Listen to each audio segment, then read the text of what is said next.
After reciting Moda'ani in the morning, the first mitzvah that we get to perform in our service to Hashem each day is the mitzvah of Netilat Yadayim, of washing our hands. And whether we call it Negel Vaser in Yiddish or Netilat Yadayim in Hebrew, various phrases to describe this mitzvah, and also several reasons as well.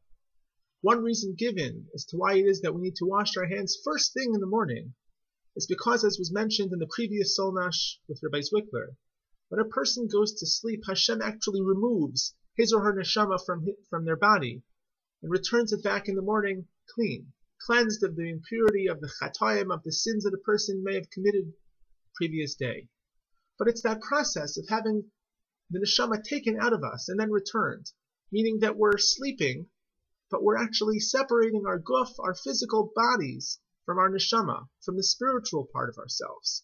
And living in that way, separation between spiritual and physical, living in a body that doesn't have any spirituality in it, actually results in a sense of tumah, of ritual impurity. And so one of the ways that we get rid of this tumah is by washing our hands. Another reason given as to why we wash our hands first thing in the morning is because the halacha states that when a person touches a part of his or her body that's normally covered, for example, if a person scratches their back or the upper arm without any clothing on top, a person needs to wash their hands. A person may not recite any more brachos or learn Torah in such a state. And so when we're sleeping, we don't really have control as to where our hands are going. We may inadvertently scratch our bodies in places that are normally covered. We don't know. And so to assure ourselves of being able to perform mitzvos in a sense of kedusha, of holiness, and tahara, so we require that a person wash their hands in the morning before beginning to perform any other mitzvos in their service of Hashem. After performing this washing, taking the cup in our hands and washing one hand and then the other 6 times altogether, we recite the bracha of Al Netilat Yadayim. Baruch Atah Hashem, blessed are you Hashem. This is the very first bracha that we get to make the entire day. Baruch Atah Hashem Elokeinu Melech HaOlam, our God, King of the universe. Asher Kiddushanu b'mitzvosav, who sanctified us through his mitzvos. V'tzivanu, and commanded us Al Netilat Yadayim, and washing our hands. Rav Shimon Schwab points out the interesting formulation of this bracha. Instead of saying Baruch Atah Hashem Elokeinu Melech HaOlam Shetzivanu Al Netilat Yadayim, Hashem commanded us to wash our hands. There's a slight difference, a nuance of Asher Kiddushanu b'mitzvosav. Hashem sanctified us through his mitzvos. Every person, every human being is created b'tzelem Elokim, in the image of Hashem, and therefore has a level of kedusha, of holiness, separate from all of the other creatures in this world.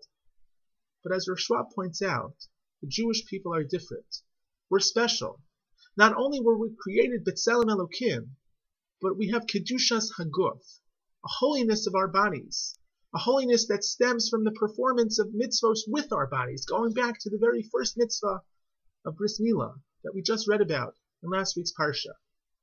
When Avraham Avinu circumcised himself and the members of his family, he performed this mitzvah physically with his body. And so in return, Hashem imbues us with a level of holiness, of kedusha and tahara that other people in the world don't have. And so when we make this bracha of Asher Kiddushanu b'mitzvosav v'tzivanu al netilas yadayim, explains Rav Schwab, we need to think about and reflect on the fact that we're special, that we have an opportunity to serve Hashem with our bodies, that we have a kedushas haguf. And so when we wash our hands each morning, we're not only getting rid of the dirt that may have accumulated over the course of the evening, but we're washing our hands, we're taking a seemingly mundane act and elevating it. We're taking our hands and elevating them, imbuing them with holiness, and with our hands the rest of our bodies as well, as we begin to serve Hashem with this very first mitzvah, this first bracha of the morning. Thank you for watching.